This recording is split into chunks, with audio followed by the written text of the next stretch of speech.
Sabe quando a gente olha pela janela de um avião? É fácil ficar impressionado. Como é que aqueles motores gigantescos conseguem levantar toneladas e toneladas de metal no ar?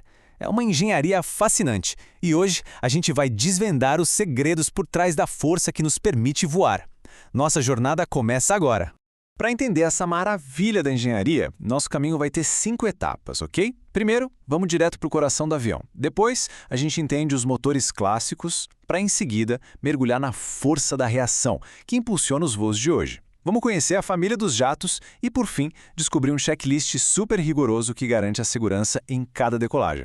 Então, tudo começa com um princípio bem simples. O motor, no fundo, é um grande conversor de energia. Ele pega a energia química que está ali, guardada no combustível, transforma em calor com a queima, e aí usa essa força para criar o movimento que leva o avião para frente. O grande segredo da aviação moderna está bem aqui: motores de combustão interna. Pensa só, a explosão controlada do combustível acontece dentro do próprio motor, não do lado de fora como numa locomotiva a vapor antiga, sabe? É justamente por conter essa energia que os motores conseguem ser incrivelmente eficientes, leves e compactos. E essas são 3 qualidades, assim, essenciais para poder voar. E mesmo que as aparências sejam bem diferentes, de um lado esse motor a pistão todo complexo, do outro o motor a jato super elegante, toda a propulsão dos aviões se resume a estas 2 grandes famílias, os motores convencionais e os motores a reação. Vamos começar então pela primeira categoria. Os motores a pistão são aqueles que a gente encontra na maioria dos aviões de pequeno porte, de treinamento, são os verdadeiros clássicos da aviação. E o objetivo principal de um motor a pistão é bem direto, na verdade. Usar a energia da combustão para fazer uma hélice girar. É a hélice que faz todo o trabalho pesado de puxar o avião para frente. E aqui, olha só, é a física em ação. A hélice funciona como se fosse um ventilador gigante, só que muito, muito poderoso. Ela pega uma massa de ar enorme e joga tudo para trás. E pela lei da ação e reação, essa força que empurra o ar para trás acaba gerando uma força oposta que puxa o avião para frente. Isso é atração, que é fundamental para o voo, principalmente em velocidades mais baixas. Agora, o que essa imagem mostra de um jeito brilhante é como essa força é criada. É como um balé mecânico de 4 tempos acontecendo dentro de cada cilindro, bem parecido com o motor de um carro. Primeiro, a admissão da mistura ar-combustível. Depois, a compressão. Aí vem a explosão que empurra o pistão. E por último, o escapamento. Esse ciclo se repete milhares de vezes por minuto. É essa sequência de pequenas explosões que gera a potência contínua para fazer a hélice girar. Muito bem, agora vamos para a segunda grande família de motores. É ela que impulsiona os jatos comerciais que a gente vê cruzando os céus. E aqui, a abordagem para gerar força é completamente diferente. O motor a reação até passa pelas mesmas fases de um motor a pistão: admissão, compressão, combustão e escapamento. A grande, enorme diferença, como esse diagrama ilustra super bem, é que aqui as fases acontecem de forma contínua, ao longo de todo o motor. Não é algo intermitente, que acontece dentro de um cilindro. Esta imagem aqui, ela captura a essência da diferença. De um lado, o motor a pistão. Move muita massa de ar, só que devagar. Do outro, o motor a jato. Move pouca massa de ar, mas numa velocidade altíssima. São 2 estratégias totalmente opostas para chegar no mesmo resultado: o empuxo que leva a gente para frente. Então, falar motor a reação é como falar o nome de uma família. Agora vamos conhecer os 3 membros mais importantes dela, cada um com as suas próprias características e, claro, suas aplicações. O primeiro é o turbo-hélice. Pensa nele como se fosse um híbrido. Ele tem um núcleo de motor a jato, mas a função principal dele não é gerar empuxo direto, e sim usar a sua potência para girar uma hélice que fica lá na frente. É muito comum ver esses motores em aeronaves regionais como os ATRs. Eles são ótimos porque combinam a confiabilidade de um motor a jato com a eficiência de uma hélice em velocidades mais baixas.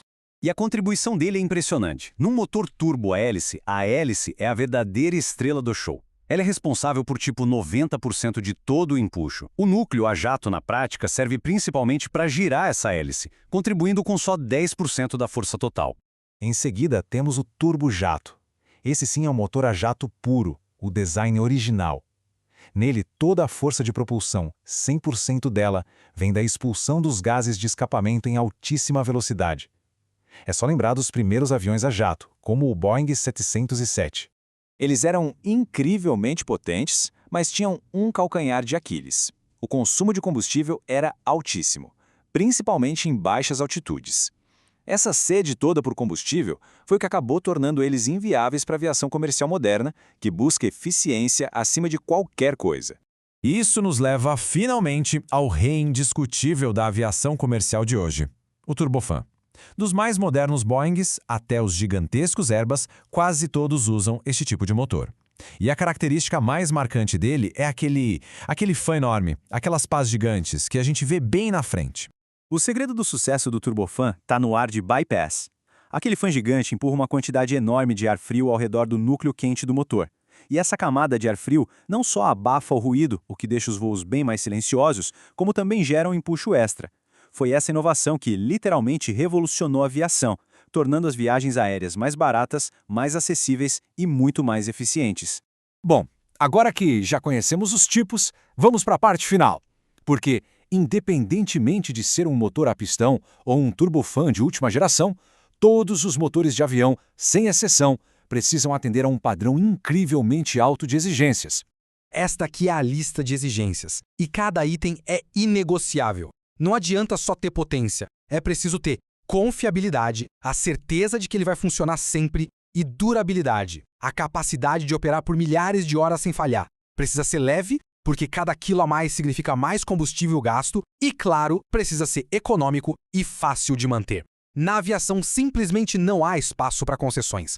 E para fechar, este gráfico de consumo de combustível amarra tudo o que a gente viu. O eixo horizontal, ali embaixo, mostra a velocidade em número Mach, ou seja, a velocidade do som.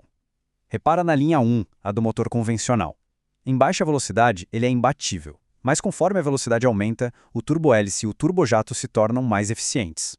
O que isso prova que não existe um motor perfeito para tudo, mas sim um motor certo para cada tipo de missão. Essa citação resume um ponto vital. O fabricante pode projetar o motor mais incrível do mundo, mas a segurança e a durabilidade dele ao longo da vida útil dependem inteiramente da manutenção rigorosa, das inspeções, do cuidado do operador. É uma parceria crucial para a segurança de todo mundo. E isso nos deixa com uma pergunta para o futuro. Com essa busca constante por voos melhores, seja pela eficiência, para reduzir custos e emissões, ou pela confiabilidade, para aumentar a segurança, qual desses 9 pilares será o principal motor da próxima revolução na engenharia aeronáutica? Fica aí a reflexão.